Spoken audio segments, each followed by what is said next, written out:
मकर संक्रांतिर अनेक अनेक शुभेच्छा और शुभकामना। आजिठारु सूर्य मकर राशि रे प्रवेश करती, जहाकू उत्तरायण आरंभ हैला बोली मध्य कुहाजाए। एही दिन महाप्रभु श्री जगन्नाथंक पाखरे मकर चाउल भोग लगी होता है। ओडिशा रे समस्तंक घरे घरे प्राय मध्य मकर चाउल भोग लगी होता है। एही मकर चाउल को पिला माननकोठी बंटा जाए। घरर अन्य सदस्य माने मकर संक्रांति दिन खाई थांती। तेबे आसंतु स्टार्ट करिबा आजिर एई नुआ रेसिपीटी मकर चाउल। प्रथमे आसंतु देखिबा एई मकर चाउल बनेबा पई आमको कौन कौन सामग्री दरकार। मकर चाउल बनेबा पई मकर चाउलर मुख्य उपादान चाउल को प्रथमे 5 ରୁ 6 घंटा पानी रे भेदेकी आमे ताकू छाणीकी रखिदबा। चाउल छाणीकी पूरा पानी निगड़ी गला परे आमे चाउल को गोटे हेमदस्ता साहाय्य हो कि ग्राइंडर साहाय्य हो दर दर कुटा करदबा। एठी मु किछि चाउल को दर कुटा करके नहीं जाइछि। चाउल को बेसी प्लेन करेनि, दर कुटा करके नहीं जिवे।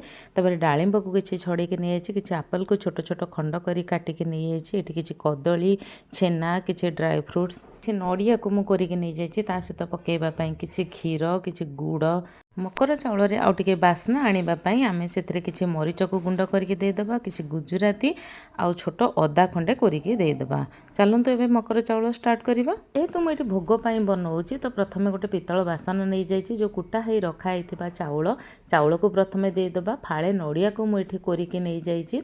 4टा कदली को छोट छोट करी काटी के नहीं जाइछि। ता सहित गोटे सेव को छोट छोट खंड करी काटी के नहीं जाइछि। गोटे डाळिंब को छड़े के मु अधा एठी नैछि। आउ टिके नागुरु रखिछि। ऊपर आमे पकेबा जोटा कि सुंदर देखा हबो।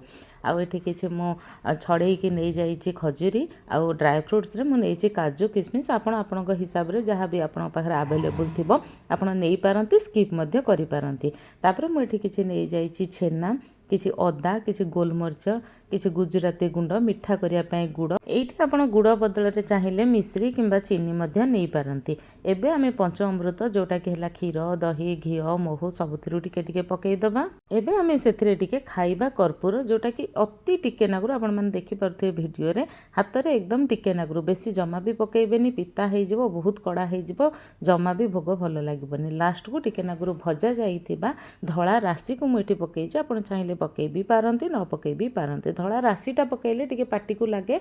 आ चाउल सहित धळा राशि आ जेहेतु मकर चाउल एटा, मकर चाउल रे टिके हमर राशि पड़े।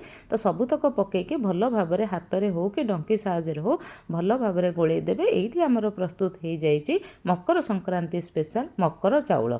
मकर चाउल तो आपण मैंने समस्ते बनईथिबे, किंतु सठिक भाग मापरे बनइले भोग बहुत स्वादिष्ट होता है। आपण एहीपरि उपाय थरे मकर चाउल प्रस्तुत करिके ठाकुर को भोग लगांतु, खाआंतु, अन्य मानकु खुआंतु। किपरि लागिला निश्चिंत कमेंट माध्यम रे कहिबे। खाआंतु, खुआंतु, भलरे रुहंतु। जय जगन्नाथ।